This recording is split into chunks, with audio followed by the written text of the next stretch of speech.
Hello everyone. If you like what I'm doing here, please consider subscribing, liking, and commenting. It would really help the channel out quite a bit. Thank you very much.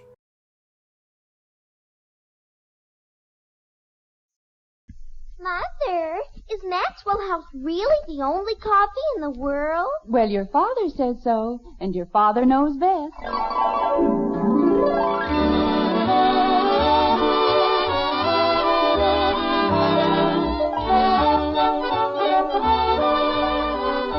Yes, it's Father Knows Best, transcribed in Hollywood, starring Robert Young as father.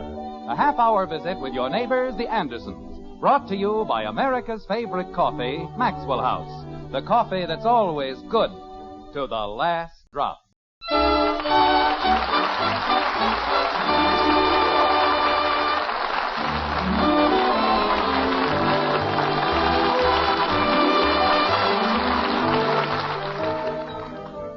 A decade or so before the turn of the 20th century, the city editor of the New York Sun came up with a remarkably simple definition of news. When a dog bites a man, he said, that is not news because it happens so often. But if a man bites a dog, that is news. Well, in Springfield, in the white frame house on Maple Street, news may very well be in the making. Nothing unusual has happened thus far, but it's quite possible that before the week is out, a man named Anderson will bite a dog. Like this. Holy cow, Dad, I couldn't help it. Bud, when you signed the good driving pledge... But I wasn't even driving, Dad. The car was just sitting there. And the fender dropped off all by itself. Sure. Bud, that's the most ridiculous thing I've ever heard. But it's true, Dad. I wouldn't be surprised if the whole car fell apart. Is that so? There's nothing wrong with the car, and you know it. Daddy, What is it, Kathy? did you know that in the polar regions, dogs are the chief means of transportation? What's that got to do with Bud knocking a fender off the car? I didn't knock it off, Dad. It fell off. Bud, unless you're willing to tell me the truth... Jim, Bud is not in the habit of telling lies, and if he says the fender fell off, then it fell off. And we put it back on again with wire, Dad. You'd never even know the difference. Oh, fine. Bud, if I ever find out... Oh, never mind. May I have my coffee, Margaret? Of course, dear. Here you are. Thank you. Nothing. What? It doesn't have anything to do with Bud knocking a fender off the car. I did not. Wait a minute, Bud. Kathy, what doesn't have anything to do with Bud knocking a fender off the car? Dogs are the chief means of transportation in the polar regions. Fine. I'll order a dog sled in the morning. Is that what you want? Oh, no. I just wanted to tell you. Well, thank you very much. You're welcome. Silliest thing I've ever heard in my life. That car's practically as good as it was the day we bought it. Might need a little paint here and there. Daddy, What is it, Kathy? did you know that the dog has been chosen as the companion of man because of his fidelity and intelligence? Well, I'd heard rumors, but it's nice to have it on such complete authority. You're welcome. Dad, Yes, Bud. does that mean that I can't have the car on Thursday anymore? No, I suppose it'll be all right. But in the future, I wish you'd be a little more careful, that's all. I wouldn't be surprised if the roof caved in. Betty, what's gotten into you? Until tonight, the only complaint you ever had about the car was that you didn't get it often enough. Jim, Yes, Margaret? the Liggetts have a new car. A convertible. Oh. Well, pardon me. Dogs are bred for sports, as watchdogs, for guarding and driving sheep, and for playing ordinary dogs. Kathy, deep in your obscure little mind, I'll see who it is. you stay right where you are. I want to get to the bottom of this dissertation on dogs. Bud, Yes, Dad? see who's at the door. Holy cow. You think nobody else around here knew how to open a door? All right, Kathy. Will you explain something to me as simply as possible? Why this sudden interest in the history of our canine companions? Huh? Dogs. Oh, well, dogs are pets, and everybody says they're man's best friend, and they'd probably be girls' best friends, too. And I don't see why. Kathy, are you going to start that dog business again? But everybody I know has a dog, and I don't see why. You know as well as I that Betty's allergic to dogs. They make her sneeze. Dad, it's Mr. Davis. Oh, come on in, Ed. Hello, Jim, Margaret. Hello, Ed. Hello, girls. Hello, Mr. Davis. We're just finishing our dinner, Ed. How about a cup of coffee? Oh, no, thanks, Jim. I just want to talk to you about your dog. Our what? Well, I wouldn't mind if it were just an ordinary rose bush, Jim, but this was a Bengal. A genuine Hibiscus rosa sinensis. Ed. I only had two, and you ought to see the one he dug up. It's a complete wreck. Ed. Yes, Jim. What dog? Why, your dog. We don't have a dog. You know that. Daddy. Jim, I dislike this whole thing as much as you do, but that bush cost me $13. Ed, we don't have a dog. Daddy. And I wouldn't even know where to get another one. They only had two in town. I bought both of them. Ed, Yes, Jim. we don't have a dog. Daddy. Kathy, I'm talking to Mr. Davis. I know, Daddy, but I want to tell you something. All right, what is it? We have a dog. Fine. Look, Ed, I know how you must feel, but... We what? Kathy, you're joking. What do you mean, we have a dog? Oh, it was such a poor little dog, Daddy. And it kept following me and following me and... Kathy, you mean we have a dog here? Uh-huh. Betty, stop that. I can't stop it, Father. You certainly can. Kathy, you've been told 1,000 times not to bring a dog into the house. She's just doing that to be mean. I am done. She wasn't sneezing before, and the dog was here all the time. Where? What? Where is it? Where's what? The dog. Oh, the dog.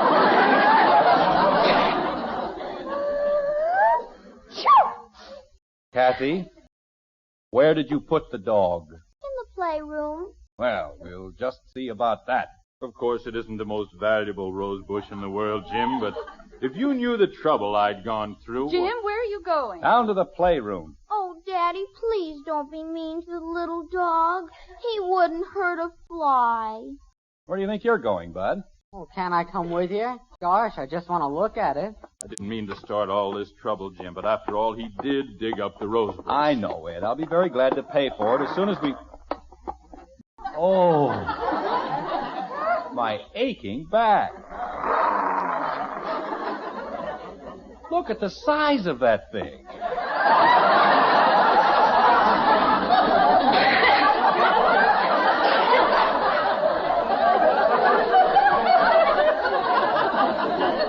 Holy cow. I'll just wait for you upstairs, Jim. Kathy, that isn't a dog. It's a werewolf. No, it isn't, Daddy. It's a dog, and you're frightening him. I'm frightening him. Poor little fella. We're not going to hurt you. Kathy, get away from him. But, Daddy... You heard me, Kathy. You don't get away from that dog. Well, stay over there if that's what he wants. But don't get too close. Jim, Ed Davis said there was a lion in the basement. Did you... Oh, Kathy. Isn't he cute, Mommy? Kathy, come over here. You better do as your mother says, Kathy. Maybe she better do what the dog says.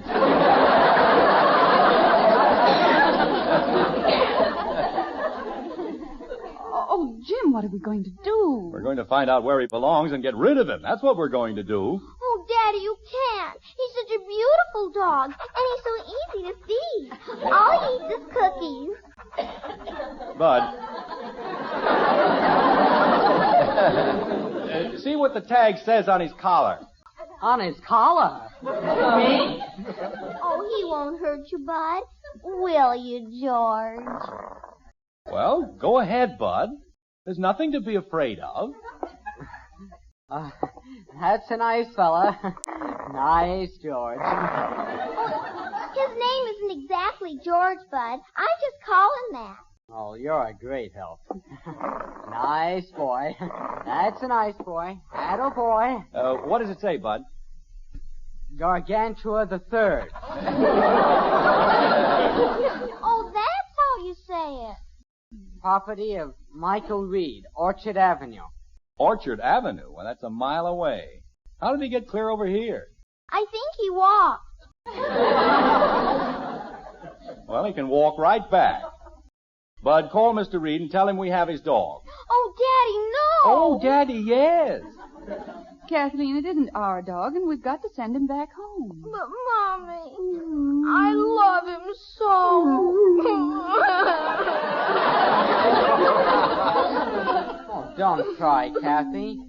Gosh, you've still got us. Everybody's got somebody. And all I have is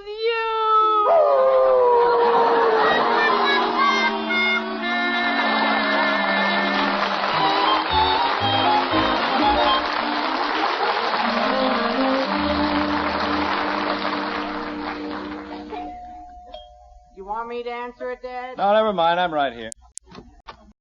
Mr. Anderson? Yes? I'm Mr. Reed's chauffeur. Oh, yes. Come on right in.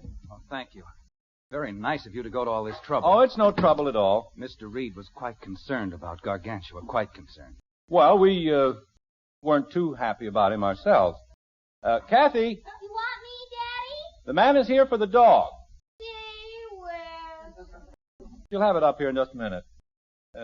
Peculiar looking animal, isn't it? Oh, no, it's a very valuable dog. Weimaraner. A vip. You don't say. Yes, it's a German hunting dog. Very intelligent. Well, that's a matter of opinion. Kathy, will you please hurry? Daddy, I can't find him. You what? Oh, Daddy, the most terrible thing happened. He got away. Kathy, But he did, Daddy. I just opened the door, and he was gone. you didn't happen to give him a push. Oh, Daddy, how can you say? Well, maybe one little push. Now, see here, Kathleen. Oh, you don't have to worry, Daddy. I think I can find him again. Later. I'm awfully sorry about this. I understand. Oh, hello, Ed. Oh, Jim, I don't like Ed, please, I told you I'd get you another rose bush, and I will. First thing in the morning. I know, Jim, but after all, now... George got away. Yes, I know he got away. Only he didn't get far enough away.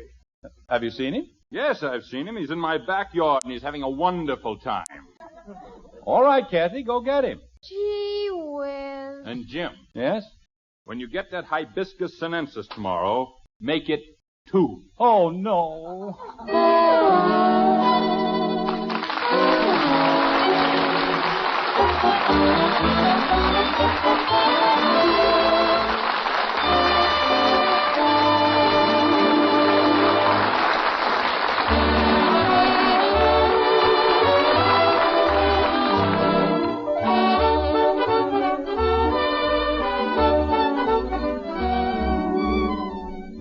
All across the country, there's good news about coffee these days. Grocers everywhere are featuring Maxwell House at lower prices. That's right. These days, the coffee with that wonderful good to the last drop flavor comes to you at the lowest prices in months. A mighty welcome occasion for everybody. You, your grocer, yes, and for Maxwell House, too. With Maxwell House coffee, we've always aimed at one thing, to bring you the best in coffee at the lowest possible price. And that's meant a lot. Meant you could always count on more flavor for your money in every cup of Maxwell House, more wonderfully good cups of coffee in every pound. It's the reason why, year after year, folks everywhere have found Maxwell House is true economy. And nowadays, Maxwell House is more than ever today's coffee buy. The world's most famous coffee flavor is yours to enjoy every cup you pour. And the price is the lowest in months. So tomorrow, get your money's worth and more. Bring home a familiar blue tin of Maxwell House and start enjoying coffee that's always good to the last drop.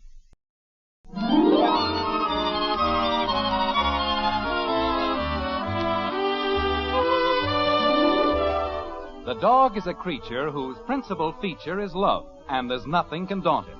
He'll stay by your side as though he were tied, especially if you don't want him. A few days have gone by, and in Springfield we find a most unhappy individual. Between roses, which cannot be found, and a dog which refuses to get lost, Jim Anderson's lot is a miserable one indeed. Like this. Go on, get him. Oh, isn't he Daddy. He wants to play. Well, tell him to play with something else. But he likes you, Daddy. All right, I like him, but you don't see me biting his shoes. Oh, he just wants to be friendly. No good fender. Why don't they make the bolts big enough? They don't want you to fix your car, that's what. Expect you to buy a new one every 5 minutes. Daddy, What is it, Kathy? George is hungry. George is hungry. George is sleepy. George. Kathy, Yes, Daddy? how many times have you found that dog? 6. And how many times have we sent him home? 6. Most ridiculous thing I've ever heard. Any dog that's stupid enough to get trapped in back of a fence 6 times in a row. Hi, Jim. Oh, Ed, come on over here. I've got good news for you. Okay. Hey, see, George is back again. Yeah, idiotic animal. Comes clear over here from Orchard Avenue and then gets stuck in back of the Willoughby's fence. Smart dog. He is smart, Daddy. He knows that's where I meet him. Well, why don't you leave him there? Let somebody else find him for a change. But, Daddy, the Willoughbys moved away. There wouldn't be anybody to feed him. He can always eat rose bushes. Oh, that's what I wanted to tell you, Ed. There they are. You mean those? Yep, 2 Bengals, and I had to go clear to Plainfield to get them. Jim, I don't like to be difficult, but those aren't Bengals. They most certainly are. Look at the tags. Well, marked Bengals, all right, but... Oh, well, you see, Jim, there are 2 kinds of Bengals, Hibiscus rosa sinensis and Rosa japonicus. Now, mine were Hibiscus sinensis, and they're a much hardier variety. Ed, a rose is a rose.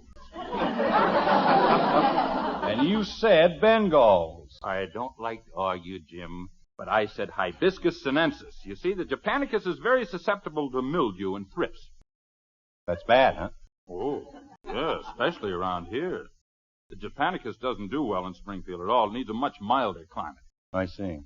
You wouldn't consider moving? But Nothing. I'll keep looking, Ed. After all, what's a few more days? I wouldn't be able to do anything but work anyway. Mr. Anderson? Oh, hello there. We're back here near the garage. Mr. Anderson, I don't know what to say. Mr. Reed is most apologetic. Yes, I'm sure he must be. well, I'll be getting back to my gardening. I've got another bed of geraniums to set out. I'm sorry they weren't the right ones, Ed. Oh, that's all right, Jim. There's no particular hurry, I guess. Mr. Anderson, I want to assure you that we've done everything in our power to keep Gargantua at home. I'm sure you have. I've gone over the fence with a fine-tooth comb. We've fixed everything, and still he gets out. Maybe the fence isn't high enough. Well, it's quite high, but we're going to make it higher. Now, if I may have the dog. Yes, Kathy. Now, where the dickens did she go? Kathy! You want me, Daddy? Where's George? George. We call him George. Kathy! I'm coming, Daddy. Maybe if you called him George, he'd stay home. Well, it might be a little confusing, but we'll try. Kathy, why is it... What happened to George? I don't know, Daddy. Isn't he with you? No, he isn't with me. Where'd he go? I don't know. Kathy, why is it that every time Mr. Reed's chauffeur... George. Thank you. Every time George shows up, George... George? Yes, sir. George. Oh. Well, why is it every time George shows up, the dog disappears? I don't know. What do you know? I don't know. I'm sorry, George, but George, Gargantua... George! Jim, Ed, is George over there? he certainly is, and I'm very slowly reaching a point where I don't think it's at all funny. Ed, he didn't tear up another rose bush. No, Well, thank goodness. this time he got the geraniums. George dug up the geraniums? No, but I made a bed, and he's lying in it.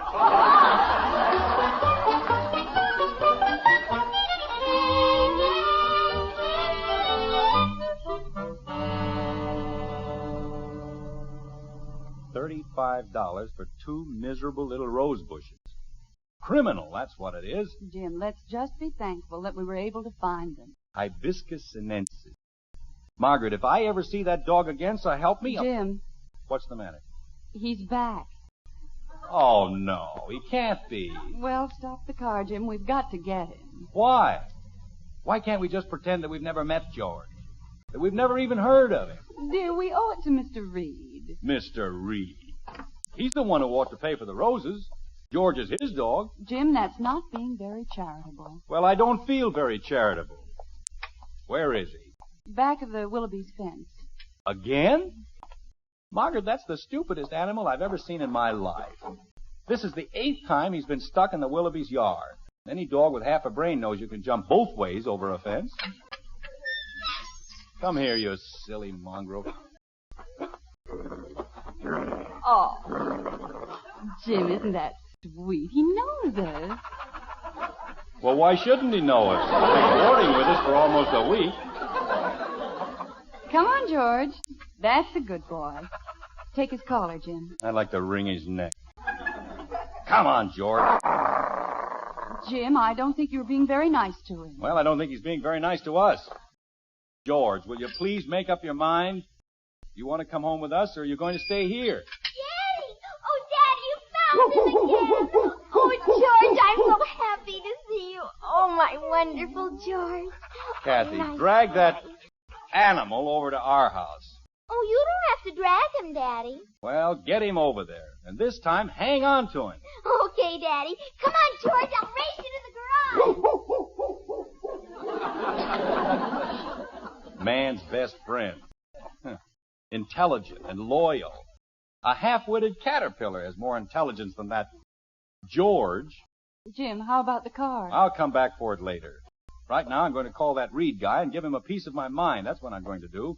If he can't learn to take better care of a dog, he doesn't have any business owning one. Jim, I'm sure Mr. Reed is doing everything he can. Well, it isn't enough. Owning a dog is a responsibility to the dog and the neighborhood and everybody else. Let a dog run wild that way, first thing you know, you'll be hit by a car. He's liable to be killed. I thought you didn't like George. I don't. I mean, well, he's all right, I guess, but they have no business letting him run around the way they do. Jim, please don't be too abrupt. Mr. Reed is just as concerned about George as we are. Well, why shouldn't he be? It's his dog. Hello? Oh, this is Jim Anderson. Yes, he's here again. And look, George, I think it's high time... Well, okay. He's coming right over. Jim, when he gets here, please remember that George isn't responsible for George. After all, he's merely the chauffeur. Which one? George. Oh. He told me this morning that Mr. Reed was going to have the entire fence made higher, and if Mr. Reed thinks that much of George... Hey, just a minute, Margaret. Bud! Want me, Dad? Go outside and hang on to George. Okay. Betty! Yes, Father? Are you in your room? Yes, Father. Well, look out the window and keep an eye on George. Okay. He won't get away this time if I can help it. Now, what were you saying, Margaret? Well, I merely said that if Mr. Reed thought that much of George... Ye gods, now what? I'm awfully sorry, Mr. Anderson. Well, you should be. Anybody who can't take better care of a nice dog like George... We do take care of him, Mr. Anderson. We still can't understand how he gets away. That's a very poor excuse. How would you feel if I... Wait a minute. How did you get over here so fast? Well, I left the moment I hung up. I know, but from clear over on Orchard Avenue... Oh, we haven't lived on Orchard Avenue for almost a week. We moved into the Willoughby house on the corner. Oh, no.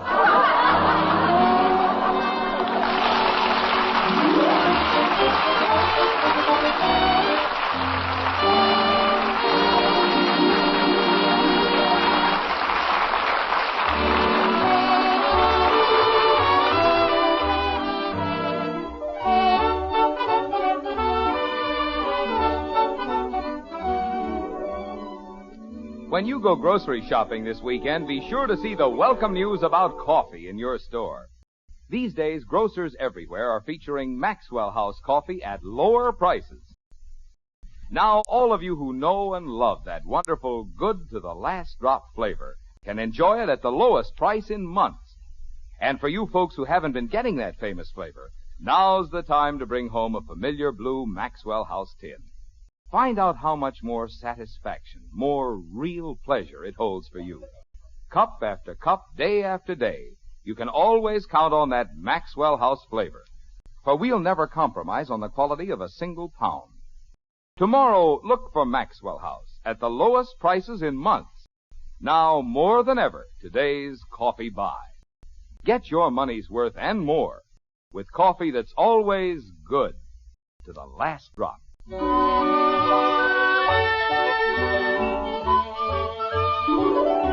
Another day has come and gone, and so has the perennial George. There's peace once more in the Anderson household. But we wonder just how long it will last. It never does it? Like this. Most ridiculous thing that ever happened in my whole life. Stealing a dog out of his own yard. They could have had us arrested. Father, Yes, Betty? have you noticed how quiet it's gotten around here? I certainly have. Nice and quiet. How was I supposed to know anybody'd moved in? Why didn't they put up curtains or something? That George is a pretty smart dog. And what a character. You know what he did yesterday? Whatever he did, I'm not going to pay for it. Oh, it wasn't anything like that, Dad. Kathy taught him how to play hide and seek. And he was really hiding. Good. I hope it's years before anybody finds him. Why, Jim, you know you miss George as much as any of us. I do? I miss George? Huh. Margaret, this is the first peaceful moment I've had in almost a week. Daddy! Daddy! Kathy, what is it? What's wrong? Oh, Daddy, the most beautiful thing happened. Mr. Reed gave me a reward. Why, how nice, Kathy. Oh, I'm so excited. Well, it was certainly the least he could do. What was the reward, Kathy? I can borrow George anytime I please. No. Isn't it wonderful?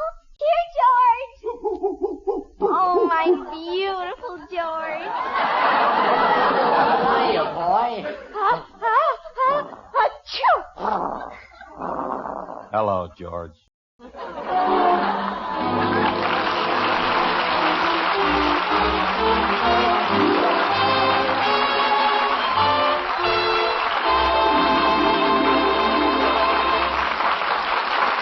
Now yours to enjoy, an instant coffee you'll love for breakfast every morning. An instant coffee you'll be proud to serve to your dinner guests. It's Instant Maxwell House, the instant coffee with a famous flavor. Here's the happiest combination in coffee. Wonderful good to the last drop flavor, combined with the convenience and thrift of coffee made instantly in the cup. Tomorrow, try Instant Maxwell House, the instant coffee with a famous flavor. Instantly good to the last drop.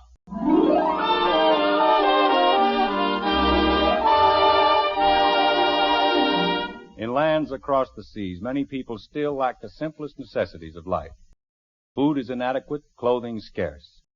Help is needed from each of us who can send it. The time to send that help is now. The way to send it is through CARE, C-A-R-E. For this is National Care Week, and Americans everywhere are joining in sending food and clothing abroad. To send a 24-pound package, mail $10 to CARE, New York. That's $10 to CARE, New York. Enclose your name and address and the address of the recipient. Delivery is guaranteed. Join in National Care Week now.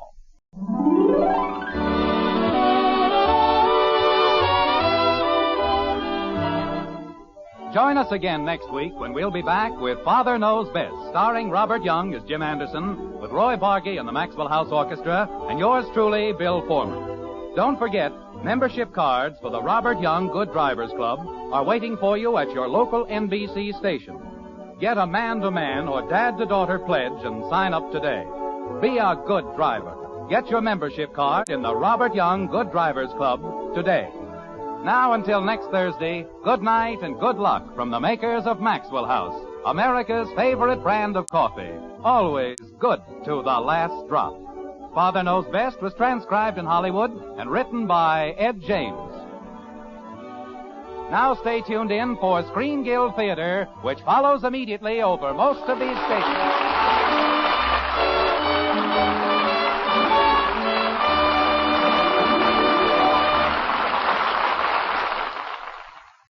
Stay tuned for Charles Boyer and Olivia de Havilland on NBC.